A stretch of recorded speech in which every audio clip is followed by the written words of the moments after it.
요한계시록 8장 1절부터 6절 말씀 읽습니다. 네, 오늘 요한계시록 18번째 시간입니다. 일곱째 인과 성도의 기도라고 하는 제목으로 말씀 나눕니다. 요한계시록 8장부터 11장까지는 이제 일곱인을 떼고 나니까 일곱 나팔 재앙이 내리는 그러한 내용들입니다. 오늘 이 8장에 나오는 나팔에 대한 것들은 이 땅을 향한 심판의 그러한 메시지가 되겠습니다. 세상이 그 심판의 대상이 되는 거죠. 교회를 핍박하고 성도를 핍박했던 그러한 세상을 향한 나팔 소리의 경고의 의미입니다. 그런데 경고라고 하기보다는 우리 신자에게는 이 나팔 소리가 들린다라고 하는 것이 우리에게는 사실은 승리를 알려주는 그러한 소식이라 이렇게 보는 것이 더 좋을 것 같습니다. 승리의 소식이 이제 나팔 소리로 들리는 것입니다. 전진하는 거죠. 하나님이 이제 더 일하시는 일들이 나타난다 하는 것입니다. 오늘 1절, 2절 말씀 봅니다. 1절 말씀만 먼저 봅니다. 일곱째 인을 떼실 때 하늘이 반 시간쯤 고요하더니, 일곱째 인을 뗐더니 어떤 재앙이 나타나는 것이 아닙니다. 그냥 반 시간쯤 고요한 겁니다. 여러분, 이게 어떤 의미일까요? 오늘은 두 가지를 가지고 살펴봅니다. 반 시간쯤 고요하다라고 하는 이 부분과 성도들의 기도가 또 그 나팔 재앙에 어떤 의미가 있는지를 살펴보려고 합니다. 여기서 반 시간, 한 30분 정도 고요했다 이렇게 말하는데 정말 아무 소리도 없는 겁니다. 지지난주입니까? 이 포항 지역에 한국에 태풍 흰남노가 밀어닥치면서 많은 피해를 주었습니다. 그런데 여러분, 그 일기예보를 계속 우리도 이제 워낙 대단한 그 태풍이 온다고 하니까 일기예보들을 이렇게 자주 보고 그랬는데, 이 일기예보 안에 사진에 보면 그 태풍의 그 구름들이 있지만 그 가운데는 태풍의 눈이라고 하는 그러한 에어리어가 있습니다. 아주 맑은 겁니다. 그 지역은. 다른 지역은 막 구름대가 돌아가는 그러한 모습들의 사진들이 있지만 태풍의 눈에는 전혀 구름 한 점 없는 그러한 맑은 그러한 것이 있다라고 하는 거죠. 재앙이 있는데 반 시간쯤 아주 고요한 것입니다. 오히려 이것은 폭풍전야와 같은 그러한 느낌을 주는 것이겠죠. 다른 측면에서는 세상의 사람들, 악한 무리들은 그냥 예전의 습관대로 살아가는 것입니다. 하나님이 침묵하시니까, 하나님이 일을 안 하시는 것 같으니까, 그러니까 다시 우리 세상이 되었다라고 말할 수 있다라고 하는 것입니다. 그래서 그 재앙에 좀 놀래다가 다시 그러면 그렇지 라고 하면서 다시 자기네들의 그 색깔을 드러낼 수 있다라고 하는 것입니다. 그런데 성경은 이 고요함이 그냥 자연적인 고요함이 아니라 하나님의 그 침묵이라고 하는 그러한 개념으로 보는 것입니다. 그래서 오히려 그 시간에는 세상이 하나님만 바라보고 잠잠해야 된다라고 하는 것이죠. 하박국 2장 20절에 보면 오직 여호와는 그 성전에 계시니 온 천하는 그 앞에 잠잠할지니라. 잠잠하라고 말합니다. 스가랴서 2장 13절입니다. 무릇 혈기 있는 자들이 여호와 앞에서 잠잠할 것은 여호와께서 그 성소에서 일어나심이니라. 주께서 이제 일하시겠다. 더 구체적으로 일하시는 그 전야예요. 그러니까 이 반시간쯤의 고요는 더 큰 심판의 전조 증상이라 이렇게 볼 수 있는 것입니다. 우리에게 이 시간은 또 어떤 의미일까요? 참 하나님이 계속 이어서 일을 하시고 일하시고 재앙을 내리시고 심판을 내리시는 그러한 일들이 차라리 계속되어서 성도들에게 위로가 되어야 되는데 때로는 하나님이 일하시지 않는 것 같은 그 반시간쯤 그렇게 생각이 될 수도 있습니다. 신앙이 무엇일까요? 매일매일 하나님의 기적과 같은 그러한 일들이 그냥 우리 안에서 계속 일어나는 그 연속이 신앙생활일까요? 기도만 하면 바로바로 응답되는 그러한 응답의 연속이 신앙생활일까요? 혹시 우리가 신앙생활하면서 겪는 시간이 바로 이 반시간쯤의 그 고요함이 아닐까요? 그런데 성도는 이 고요함의 시간을 놓치지 않아야 합니다. 성도는 이 고요함의 시간에도 하나님의 주권을 인정하고 묵묵히 지내는 것이 바로 신앙생활이라고 하는 것입니다. 하나님의 침묵이 우리에게는 긴 것 같습니다. 그런데 그렇지 않습니다. 하나님은 여전히 우리를 지켜보고 계십니다. 그래서 마치 하나님이 일하지 않는 것 같은 그 시간을 잘 견뎌내는 게 신앙이라고 하는 거죠. 그러면 우리에게 어떤 믿음이 필요한 것입니까? 하나님의 주권을 인정하는 것이 필요한 것입니다. 그저 묵묵히. 비록 내 기대에는 하나님이 그 기대대로 일하지 않지만 여전히 하나님은 일하시고 여전히 하나님은 준비하고 계시고 여전히 하나님은 우리를 지키고 계시다라고 하는 것, 임마누엘의 하나님을 우리는 신뢰하는 것입니다. 지금의 이 고요함도 하나님의 시간 안에 있다라고 하는 것을 우리는 인정하고 가야 하는 것입니다. 살다 보면 재정의 문제, 건강의 문제, 관계의 문제, 자녀의 문제로 고민스러울 때가 한두 번이 아니지 않습니까? 그런데 그 시간에 기도할지라도 어떨 때는 변하는 게 없어요. 참 변하는 게 없어요. 제가 즐겨하는 말로 그런 일들을 겪으면 기도만은 이렇게 머리만 숙여서 기도만 해도 고개 들면 좀 변화진 게 눈앞에 보여져야 되는데 참 그렇게만 되면 이 세상 모든 사람들이 다 예수 믿을 것 같은데 그렇지 않다는 거예요. 그러니까 돌아버리는 거죠. 예수 믿는다는 게 가끔은 내 안에 무슨 증거가 있나 할 정도의 그런 답답함의 연속이 될 수 있죠. 요즘 제가 요셉을 이제 계속 묵상하고 있습니다. 요셉에게는 그 감옥에 있는데 노예로 팔려갔는데 거기서 더 안 좋은 상황으로 자꾸 떨어지는 거예요. 나락으로.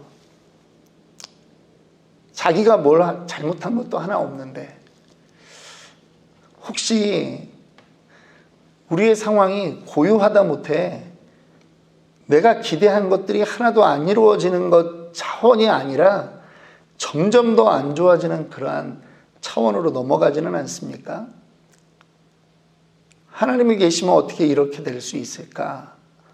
라는 생각이 들 정도의 그러한 일들은 없습니까? 그런데 요셉의 그 39장, 창세기 39장 말씀에 보면 하나님이 함께하고 계시다라고 계속 말씀하고 있거든요. 근데 상황은 안 좋아져요. 참. 우리가 생각하는 하나님과 현실에서 마주치는 하나님과 본질적인 하나님의 속성과 다르다라고 하는 거예요. 우리는 지금 예수를 믿는데 사실 대부분 잘못 믿고 있어요. 내가 생각하는 하나님은 이러실 거야를 계속 우리 앞에 놔두고 있거든요. 그러니까 우리는 이런 말은 되게 힘든 거예요. 고요하더니. 아니, 하나님이 일하셔야 되는데 고요하시면 안 되죠. 일하셔야죠. 내가 이렇게 힘든데. 우리는 계속 거기에 대한 불만이 있을 수 있는 겁니다. 그런데 신앙은 그게 아닙니다. 신앙은 이 고요함의 시간에 하나님을 붙들고 놓치지 않는 거예요. 침묵을 좋아하는 사람들은 없습니다. 그런데 침묵을 이겨내는 것이, 침묵을 침묵으로 잘 견뎌내는 것이 성도가 해야 될 일이라고 하는 것입니다. 2절입니다. 내가 봄에 하나님 앞에 7 천사가 서 있어 7 나팔을 받았더라. 이제 7 인을 띄었더니 거기서 7 나팔이 나온 거예요. 고요한 시간도 나왔고, 이것을 재앙이라고 성경은 말하고 있지 않지만 사실은 7 인을 떼는 그 자체, 반 시간쯤의 고요도 재앙인 것이죠. 세상에는. 그리고 이제 7 나팔이 나왔습니다. 그런데요, 그 다음에 놀라운 말이 나와요. 3절입니다. 또 다른 천사가 와서 제단 곁에 서서 금향료를 가지고 많은 향을 받았으니 이는 모든 성도의 기도와 합하여 보좌 앞 금제단에 드리고자 함이라. 향연이 성도의 기도와 함께 천사의 손으로부터 하나님 앞으로 올라가는지라. 여러분, 5장에서도 우리는 똑같은 그러한 내용들을 보았습니다. 이 성도의 기도가 향기 나는 그러한 향내와 같이 하나님 앞에 올라가는 것입니다.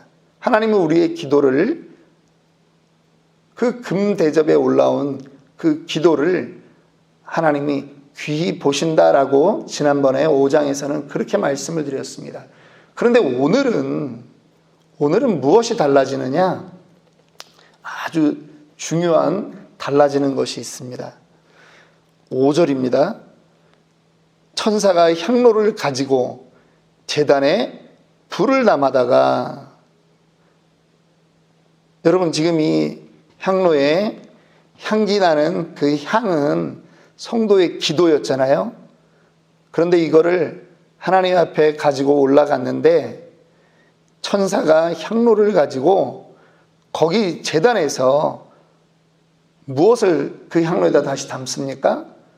불을 담아다가 이제 그것을 땅에 쏟음에 우레와 음성과 번개와 지진이 나더라.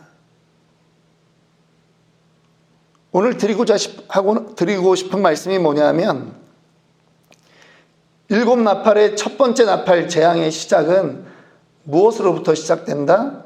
성도의 기도로부터 시작된다라고 하는 것입니다. 나팔이 들려져서 그냥 나팔을 부는 것으로 재앙의 시작이 아니라 성도들의 기도가 담긴 그 향로에 제단 불이 담겨져서 이 땅에 쏟아지는 것으로 이 재앙이 시작된다라고 하는 것입니다. 그러니까 우리의 기도에 대해서 다시 한번 생각해 보아야 하는 것이죠. 이 기도는 유명한 초대교회 교부들의 기도가 아닙니다. 유명한 사람들의 기도가 아니에요. 성도들의 기도예요. 예수를 믿는 사람들의, 보통 성도들의 기도라고 하는 것입니다. 구별된 기도일까요? 꼭 그렇지 않을 것 같습니다. 그러면 기도라고 하는 말 앞에 또 다른 말이 주님이 분명히 하셨을 텐데 그렇지 않습니다. 성도들의 기도입니다. 그런데 그 기도는 누구의 이름으로 올라간 기도입니까? 예수 그리스도. 예수 그리스도. 우리의 상황과 형편을 아시는 그 예수 그리스도의 이름으로 기도했던 모든 기도가 하나님의 제단에 올라가고 그 제단에 올라간 기도가 제단불을 담아 이 땅에 심판으로 다시 임하게 된다라고 하는 것입니다. 우리가 이 땅을 살아가면서 성도는요, 억울해야 됩니다. 성도는 이 땅을 살아가면서 부자연스러워야 됩니다. 만약 성도로 사는데 이 세상이 너무 편하네, 너무 좋아, 살만해, 그러면 여러분 가슴에 손을 얹고 생각해야 됩니다. 내가 예수 믿는 사람 맞나? 분명히 성경은 말씀하고 있거든요. 세상이 너희를 미워할 것이다. 왜냐하면 너희가 내 제자인 거로 세상이 너희를 미워할 것이다. 주님은 분명히 말씀하셨거든요. 그런데 우리는 이 땅을 살아가는 게 너무 편안하고 너무 행복하고 너무 좋아서 주님 오시는 게 그렇게 기다려지지 않을 정도라면 예수 잘못 믿고 있는 겁니다. 예수 잘못 믿고 있는 거예요.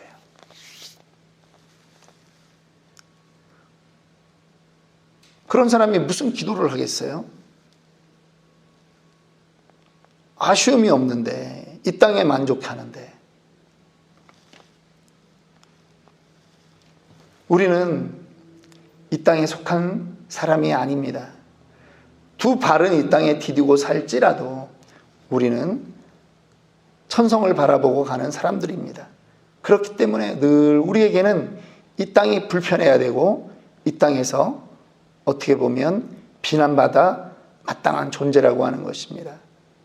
우리가 잘못해서 비난받는 게 아니라 그들처럼 안 하기 때문에 비난받는 것입니다. 그럴 때 우리가 그것을 가지고 기도하는 것입니다. 그것이 나중에 하늘 보좌에 올라갔다가 심판의 시발점이 되는 것입니다. 하나님, 세상이 왜 이렇습니까? 도대체 언제 이런 기도를 해보셨나요? 하나님, 나 이거 부족해요. 이거 채워주세요. 이런 기도는 해봤는데 하나님, 세상이 왜 이렇습니까?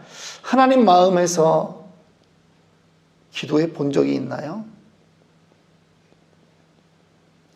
아니, 우리의 기도가 심판의 그 시작점을 알리는 그러한 존재인데 우리는 여태까지 무슨 기도를 그렇게 했나요? 말씀을 준비하면서 계속 생각해 보는 겁니다. 아니, 내가 이 세상에 하나님의 그 뜻이 이루어지기를 위해서 기도한 내용들은 도대체 얼마나 될까? 내 문제, 내 교회 문제, 내 성도 문제, 이거 채워달라고, 이거 해결해달라고 기도하고 살지 않았나? 하나님의 심판과는 전혀 상관없고 하나님의 심판에 대해서는 관심도 없었고 그냥 내 교회 잘 되고 우리 집 잘 되고 우리 애들 잘 되고 우리 성도 애들 잘 되고 그것에만 목표를 두고 기도했는데, 아니 그 기도가 하나님께 상달되고 하나님께서 그 기도를 근거로 거기에 제단불을 담아 이 땅에 재앙의 시작을 알리는 그러한 일들을 하신다면 내가 너무 옹졸한 기도를 하지 않았나 하는 자책이 드는 것입니다. 아니, 그것은 나아가서 내가 하나님을 너무 작은 하나님으로 만들어버렸다라고 하는 거죠. 하나님은 우리에게 무엇을 먹을까, 무엇을 입을까, 무엇을 마실까 염려하지 마라. 분명히 그렇게 말씀하셨는데 우리는 계속 이 이방인들이 구하는 그거에 멈춰서서 교회도 하나님 우리 교회 재정 채워주세요. 우리 교회 사람 채워주세요. 우리 교회 뭐 하게 해주세요. 맨날 우리는 그 하나님을 옹졸하게 만들지 않았나 하는 생각을 해보는 것입니다.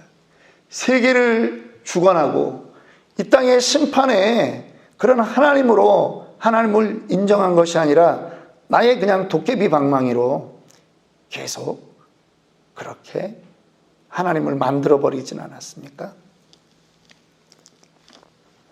하나님께서 우리의 기도를 들으십니다.